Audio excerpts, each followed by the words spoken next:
Chapter 5 Mini Tours Inside the Ropes.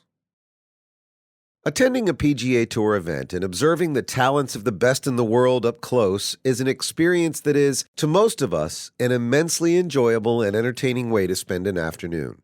It's the up-close part that's most appealing, being able to actually watch from a few feet away as Tiger Woods or Phil Mickelson takes it back and launches a ball to a height and distance we can barely identify with. It's just exceptional. Watching the pre-shot routine as well as the player's reaction and possible comment is something that television can't always capture. Unfortunately, there are factors that stand in the way of that up-close reality, such as 30,000 other folks with the same intention, or slopes and trees and restricting ropes, not to mention tripping on a section of the 12 miles of video and audio cable that have been laid throughout the course. Imagine you arrive at such an event with hopes for the ultimate experience in golf watching, only to have those hopes dashed by the above-mentioned throng that, in the first 10 minutes, has totally obscured your view of the first tee. You are tempted to purchase one of those periscope thingies, but remembered you promised yourself you would not be caught dead with one. Now imagine your name has been selected in a random drawing at the front gate, and the grand prize is as follows. You will be given your own golf cart, you will be permitted to go inside the ropes. In fact, you may go anywhere you please to see any player hit any shot. At times, even be permitted to speak to the players, but gets even better. At the completion of that day's play, as an extra added bonus, you may walk up on every green and mark a spot on the green where you would like the pin to be placed for the next round. It's your call. As a rules official, I won such a prize and have lived it hundreds of times over. Mini tours play a vital part in the field of professional golf. They are the only venue open to the aspiring professional who must stay competitive while honing his game in his quest for the big dance. Without these tours, the depth of quality on the major tours would not be what it is. If you notice a new name on the big tour and learn he is a rookie who made it through the incredible grind of tour school, you can be almost certain he has hundreds of rounds of pressure-filled competitive golf under his belt. In fact, for the most current pro circuit players, the mini tour experience was a more high-pressure experience than that which he now faces. It could be said that now he's playing with house money. Typically, mini tours are pay-as-you-play, in that a player, or in some cases his sponsor, is required to pay an upfront fee for a specified number of events over a period of a few months. The required fee might be $15,000 for 15 events of 54 holes each. Often, there will be two players splitting the fee and the events in conjunction with the tour guidelines. The prepaid commitment allows the tour operator to guarantee the purse size, which, if substantial, will attract more players. There's no need for me to explain the economics and marketing or the possible pitfalls of this juncture. Bottom line is there have been and still are many successful such tours, and with few exceptions, the best of the best players you admire on the current PGA Tour are products of a mini tour. My first gig as a rules official began in the late 90s in South Florida with the Montgomery Tour. A few years earlier, John Montgomery had been commissioned by Jack Nicklaus to form and run the Golden Bear Tour in Palm Beach County. As it grew in size and success, John saw an opportunity to expand into the counties to the south. Rather than the expansion route, the Montgomery Tour began operating as a separate entity and in competition with the Golden Bear Tour, because there was room in South Florida for more than one tour.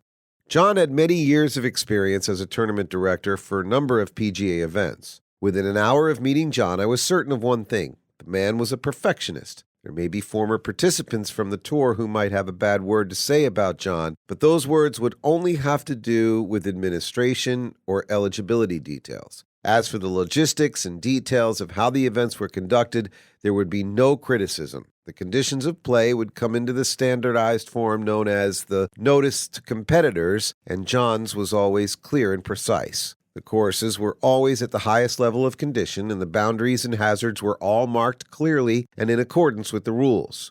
Day one found me just one small step from becoming a basket case. A day earlier, I had known the rules. Then, I jumped in my cart with the nifty little rules official sign on the front and headed out to the second fairway, not altogether sure I even knew one thing about the friggin' rules. We were 9 weeks into the season, and 2 officials had already come and gone. I was a wreck. One of the competitors that day was a pro named Marty Stanovich, whom I had known for many years.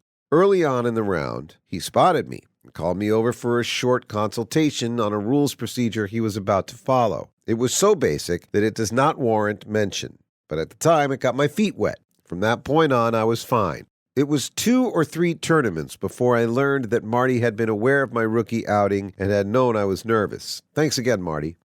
That winter, it was off to rules school for me in anticipation of a full season the following year. I alluded earlier to the grand prize of one's own golf cart and the ability to get inside the ropes. The difference between the caliber and/or quality of golf on the PGA Tour and the Mini Tour level is not visible to the naked eye. With the possible exception of a half a dozen or so players, each and every one of them was a pleasure to watch. From a perch in the tree line 200 yards away, I could at any time observe a swing every bit as good as that of Davis Love or Ernie Els as they would launch in mid-iron and marvel as the ball came to rest close to the pin, landing like the famous butterfly with sore feet.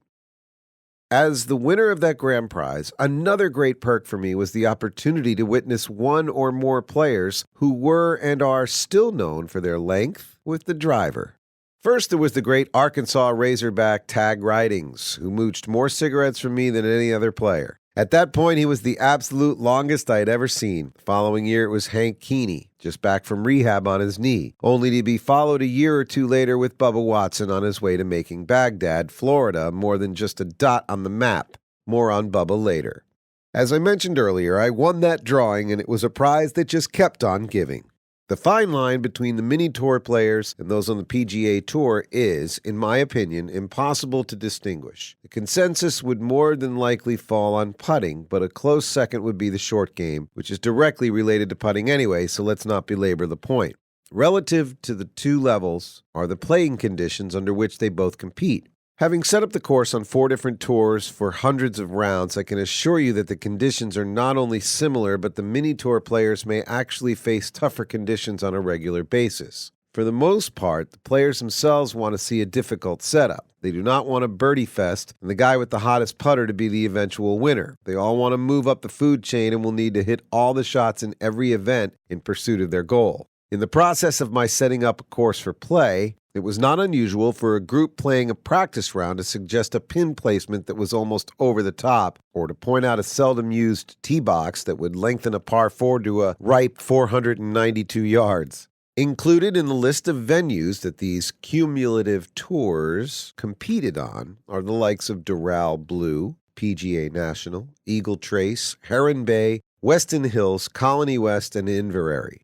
As a rule, the PGA Tour plays these courses in the winter when the grass is relatively dormant. The Mini Tours play them in the summer with 4 to 6 inches of rough. Case closed on degree of difficulty. The Maverick Tour. From the very onset of my venture onto the stage of this Mini Tour, I had the feeling of ominous curiosity. The operator of the Maverick Tour was a young, somewhat cocky-mannered individual known simply as Tim A. In early 2004, he was running one-day events with small entry fees and skins games on the side. The payouts made sense, and no one was getting hurt. He was known to some as a stand-up guy from Orlando, and by all accounts, his past dealings in the field of organized golf were without incident. In February of that same year, he announced he would be starting a summer tour with a guaranteed weekly purse of $100,000 and a first-place check of $25,000 regardless of the number of players. Generally, the modus operandi for a startup tour is to use the ever-popular asterisk, directing a potential contestant to a phrase that reads, based on X number of players. Not so in this case. In fact, Tim not only guaranteed the purse and first-place check, he further guaranteed a 36-hole cut to the top 38 players and ties based on a 90-player field. That cut would still be 38 even with a smaller field. In one of the early events, the field was a total of 36, which meant all 36 players got a check. My involvement in the tour came as the result of a few of the players suggesting to Tim that, for that much money, he should be sure that the courses were properly marked and a rules official would be present. I, too, was baffled by the financial aspect and was totally at sea, trying to calculate how he could fulfill his guarantee. In the past, I had always distanced myself from the finances and limited my interest to course setup and the rules of golf. That was definitely my intention on this tour as well, but it was not easy. After 4 events and more than $400,000 in prize money had been distributed, all the checks were clearing, and I was being quizzed by all the players as to my knowledge of the backing that permitted the expenditure. The entry fees he'd collected, including those fees that were for the balance of the series, did not begin to cover the outlay. His pat answer to a query about a sponsor was that there was one in the wings. Even the fields were not increasing, and given the amount of money involved, players should have been beating down the door for a spot. There were 150 pros up the road playing in the Gateway Tour, but their prepaid commitment didn't allow them to play on a Maverick event because both were always played on the same schedule. On the Monday of the 10th event, I met Tim at the Burger King near PGA National in Palm Beach Gardens. He paid me in cash for services rendered the prior week, and we discussed the particulars regarding the setup of the PGA Estates course, which was located about 5 miles from the main complex. Before he left, he asked me to set the tees and hole locations for the first round and see to it that I faxed a copy of the placements to him and the course superintendent. That was unusual in that Tim usually faxed that documentation himself and left the hazards and boundaries to me.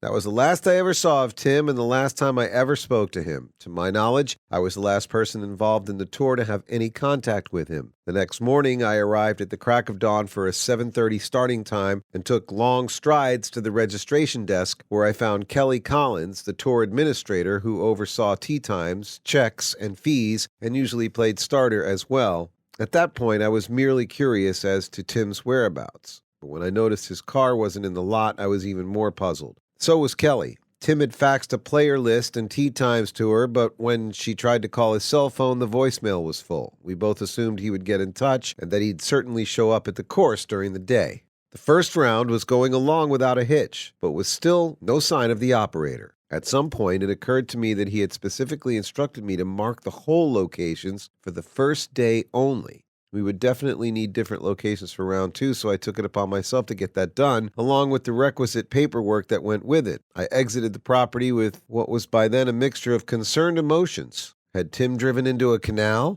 Why, if he was abandoning ship, had he paid me in cash? He could have either put me off for a day or given me a check. When he still hadn't shown up the next morning, both Kelly and I were shaking our heads in disbelief. I took off in a cart to check the course and pins, and as I headed back toward the first green from the second hole, I noticed that no one was on the green. It was already 7:50, and I could see a small crowd at the first tee. I knew something was up. It was then that the term insufficient funds reared its ugly head for the first time. Players had begun talking to one another, and their stories were revealing similar experiences about attempts to cash checks, including more than a few who'd tried multiple times to no avail. Evidently, many of them had spoken to Tim on the same Monday morning I'd seen him at Burger King. He'd told them it was a glitch and that he was in the process of covering the funds that day. After dealing with the Palm Beach County Police and local authorities on that and subsequent days, I learned that the situation did not fall technically into the category of a crime, but rather a failed business venture. To that I'll only say bullshit, and I will not delve into the issue any further. A lot of people got hurt, and some got hurt badly. Along with all of them, I was devastated. I had known many of the players for years and had watched them struggle with their quest to achieve a dream. I know it's an overused cliche, but many of them were like my own children. Some lost their last chance. Others would lose their sponsors, and along with that, would find it extremely difficult to solicit another, given the unfortunate outcome. One situation that sticks out, and I could give mention to many, involved a group of 3 players from the Orlando area who had played a few events using their own funds. Up until that time, they would pay the entry fees on an event-by-event basis, which was more costly than paying for the entire series of multiple events in advance. But on the Friday prior to Tim's disappearance, they'd given Tim a check that covered the total fee for the balance of the series for all 3 players. The check was from a club member back home, and it was a first-time sponsorship venture for him. They would never even get a chance to perform, and ironically, 2 of them had posted rounds in the 60s for that first day. To my knowledge, nothing positive was ever resolved with the issue, and no, Tim had not driven into a canal. He surfaced in some form, and the details are still unclear. I have kept a watchful eye on leaderboards throughout the world of professional golf, and I get a real rush of satisfaction when I notice the name of any of the Maverick Tour players close to the top, and I'm gratified to say there have been quite a few. Bubba. Prior to the unfortunate demise of the Maverick Tour, it made a stop at a course in the Orlando area. It was an unusual departure from the venues that had, until that time, been limited to South Florida. It was a standard 3-day, 54-hole event with a 36-hole cut. The final day, I'd positioned myself with the last two groups of the day and stayed with them through the final holes. On the 13th, I parked my cart well into the tree line and way beyond the landing area from the tee shots, or so I thought. I saw two balls about 40 yards back down the fairway, and as I looked at the tee box for the next player, I could see the familiar left-handed stance of Bubba Watson as he prepared to hit. I watched the swing, and what seemed like 10 seconds later, I heard a loud thwack in the trees about 30 feet above my head. After that instinctive duck, I looked up to see a ball come to rest in the middle of the fairway on a line that was even with my cart. For a moment, I thought it might have come from the group on 14. I walked out, noticed Bubba's mark on the ball, and could only shake my head in disbelief as I returned to the cart. Bubba and his group were hitting into a setting sun and hadn't seen the ball after it hit the trees. They were searching among the trees near the spot where the other balls were in the fairway. "Yo, Bubba," I called out. "Up here." As he approached my cart, I pointed to his ball with a silent smirk. "That me?" he asked with a wry grin. "I checked it. It's your ball." "Cool," he said as he covered his mouth to muffle a laugh. He was leading the tournament at the time, and his closest pursuers for the $25,000 first prize were in his group. Bubba had a flip wedge left, while his fellow competitors were hitting mid-irons. I watched as he drained a 10-foot putt for birdie, and the group moved on to the par 3 14th. That hole came back toward my location, and I needed only to turn my cart around to watch. Bubba found the right greenside bunker with his tee shot, while the others found the green, albeit a good distance from the hole. The pin was on the left side and only about 15 paces from a murky canal that bordered the entire left side of the green, and there was always a distinct possibility that a ball with some pace on it could find its way to the water. Bubba played what I first thought to be an excellent shot, but immediately came to realize he had caught it a bit thin. The ball had a lot of pace, which wasn't necessarily a good thing. Then came the sound. Clank. The ball hit the flagstick and found the bottom of the hole as opposed to the bottom of the canal. He turned his back out of embarrassment and looked right at me as I was covering the smile on my face. After a few seconds, he held up 2 fingers to me before grabbing the rake to smooth the sand. At that point, his fellow competitors were having quiet conversations among themselves, and being the good sportsman he was, Bubba was audibly apologetic. It gets better. The 15th hole was a par 5 that was a definite red light for 2 shots. The green was almost totally surrounded by water and had a stone wall as its border. The risk-reward factor was far too great for any attempt to reach it for an eagle opportunity. At least, that was the opinion of most players who were out there to win through good course management. Bubba did not get that memo.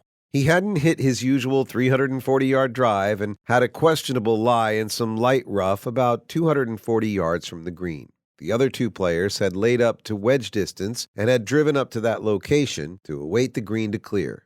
I hung back with Bubba, but at a fairly good distance so I wouldn't be a distraction. I watched him take a few practice swings with what appeared to be a safe mid-iron. He addressed the ball, then turned and went back to the cart, grabbing what must have been a 3-iron. Oh, my God.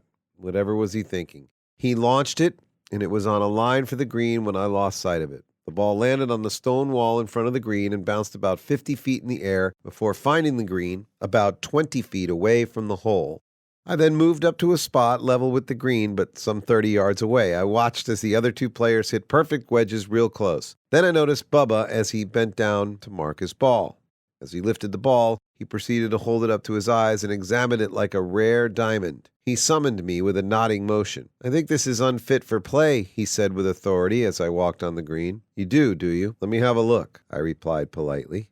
Rule 5-3 is clear on the subject. There was a time when a ball was easily rendered unfit for play or became out of round, but those days passed somewhere in the early years of the Clinton administration. Bubba's ball had a nice scuff on it, but not unlike the result of hitting a cart path. The ball was not coming out of play on my watch, and he knew it as well as I did. Had I deemed the ball to be unfit, I knew of 2 other players on the green who would have deemed me to be the same. Bubba laughed and proceeded to 2-putt for a birdie. He had just played the 3 holes in 3, 2, 4, and could have easily scored 6, 6, 7. Somebody do that friggin' arithmetic.